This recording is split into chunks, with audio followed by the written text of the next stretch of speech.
kesepakatan kita kemarin bahwa pada hari ini ada hal-hal yang Ibu Indah ingin sampaikan kepada saya terkait persiapan kita dalam observasi pembelajaran berdiferensiasi. Mungkin ada hal-hal yang ingin disampaikan oleh Ibu Indah? Iya, terima kasih Ibu. Saya ingin bertanya sedikit tentang modul ajar yang sudah saya buat di mata pelajaran dasar dan strategis keuangan. Jadi di sini saya sudah coba buat langkah-langkah kegiatan pembelajarannya yang berdiferensiasi. Mungkin Ibu bisa lihat apakah langkah-langkah pembelajaran ini sudah langkah-langkah pembelajaran dalam modul ini sudah berdiferensiasi atau tidak. Mungkin boleh dilihat. Baik, sebelum saya melihatnya, kemarin kan Ibu Ina sudah sempat mengirimkan juga proyek kepada saya.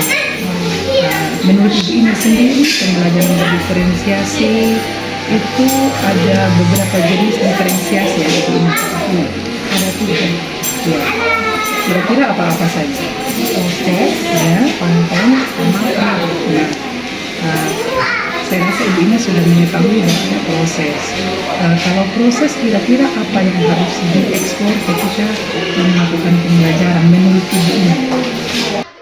Iya, jadi Ibu kalau proses itu dalam pembelajaran ini tidak monoton. Jadi dalam proses pembelajaran ada diskusi, siswa diberi kesempatan untuk mengamati gambar, terus kemudian mereka diberi kesempatan untuk presentasi hasil diskusi, tanya jawab dan lain sebagainya. Ya, betul Terus sekali. kemudian ada juga proses kontennya, itu tentang isi dari materi dalam kegiatan pembelajaran tersebut. Dan nanti ada produk itu di mana nanti siswa dibagi dalam kelompok. Jadi ada 3 kelompok. Yang kelompok pertama mereka bisa menyajikan hasil produk mereka dalam bentuk lagu, terus kelompok kedua nanti dalam bentuk poster, dan kelompok ketiga dalam bentuk pohon ilmu. Kalau misalnya itu sudah ada dalam proses pembelajaran, berarti saya rasa sudah menggambarkan sebuah pembelajaran yang berdiferensiasi. Karena lebih-lebih tadi kan ada 3 produk yang dihasilkan, yaitu ada poster, ada lagu, dan ada ilmu. Berarti kan sudah mengcover semua karakteristik dari peserta didik. Kan kita tahu kan ada peserta didik yang punya ada audio, ada visual, ada audiovisual. Jadi itu sudah bisa peserta didik dapat belajar sesuai dengan karakter yang mereka miliki. Nah, yang terkait dengan LKPD yang Ibu sampaikan, mungkin kita bisa lihat bersama. LKPD Ibu, saya mau sedikit bertanya tentang LKPD. Apakah di LKPD ini ini LKPD? Apakah di LKPD di sini sudah bagus, atau perlu kita di LKPD ini memuat tentang misalkan kegiatan mereka di dalam pembelajaran, misalkan ada pertanyaan mendasar yang mereka akan jawab dalam LKPD, terus dibawa mereka dalam penyajian mencari data, terus penyajian data sampai pada presentasi, penarikan kesimpulan, dan presentasi dan penarikan kesimpulan.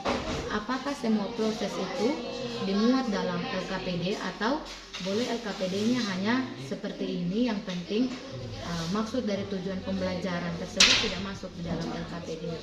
Mungkin Ibu bisa kasih masukan. Kalau menurut saya, LKPD itu kan lembar kerja peserta didik yang mengarahkan peserta didik untuk melakukan sesuatu untuk mencapai tujuan pembelajaran. Sehingga kalau yang Ibu sampaikan tadi terkait menarik kesimpulan, identifikasi masalah, itu dia sudah termasuk dalam sebuah sintaks. Nah, sintaks model pembelajaran itu kan yang penting sudah terinclude dalam modul ajarnya Ibu. Nah, sintaks itu dia harus masuk di kegiatan inti dalam sebuah pembelajaran. Sehingga saya rasa LKPD tidak wajib mencantumkan rentetan dari sebuah sintaks pembelajaran. Tapi kalau dibuat sesederhana ini, saya rasa juga yang penting tujuannya, misalkan kelompok 1 mereka membuat lagu, tapi dalam ada pertanyaan-pertanyaan, misalkan seperti di LKPD di sini, misalkan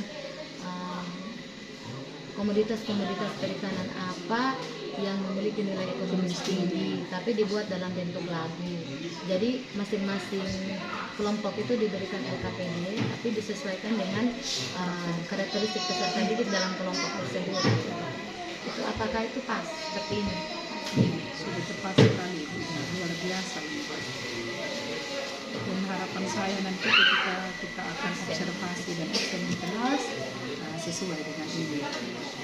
Dan tadi mohon RPP yang ini alangkah lebih bagus kalau di setiap diferensiasi itu di kegiatan-kegiatan intinya diberikan tanda. Oh, diwarnai Iya, misalkan. tanda yang berbeda sehingga secara spesifik kita langsung bisa melihat. Melihat gimana prosesnya, gimana konsep. Ya, itu sekarang mungkin masih ada lagi ide yang kita diskusikan. Terima kasih. Iya, masih ada di asesmen pembelajaran itu Iya. Tentang asesmen apakah kita siswa sedang mempresentasikan itu, apakah itu asesmennya boleh berjalan ketika siswa sedang mempresentasikan. Jadi ada rubrik penilaian ketika mereka presentasi untuk kerja mereka. Kalau menurut Ibu Ina sendiri seperti apa? Asesmen kan ada asesmen proses, ada asesmen diagnostik dan lain sebagainya. Nah, menurut Ibu Ina apakah tepat dan harus ketika proses berjalan dilakukan sebuah penilaian atau asesmen? Menurut saya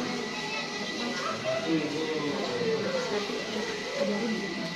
Kalau ada rubrik malah lebih tepat. Kalau ada rubrik mengarahkan kita untuk kita menilai siswa itu sesuai dengan yang mereka lakukan dan rubrik. Artinya sudah ada nilai-nilai tertentu, misalnya kalau dia bisa menjawab pertanyaan berapa, poinnya berapa dan lain sebagainya. Dan yang paling tepat kalau diberikan dan dinilai ketika proses berlangsung.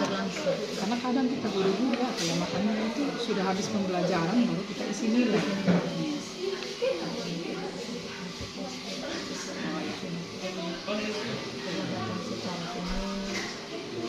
Berarti apa yang Ibu Ina lakukan dalam pembuatan asesmen saya rasa sudah tepat.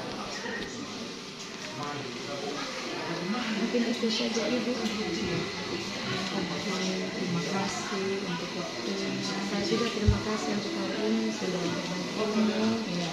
Semoga ini bisa menjadi langkah awal dalam proses pembelajaran untuk anak-anak bisa lebih semangat dan memotivasi peserta didik untuk mengikuti pelajaran. Oke, terima kasih. Salam bahagia Guru Eva. Salam.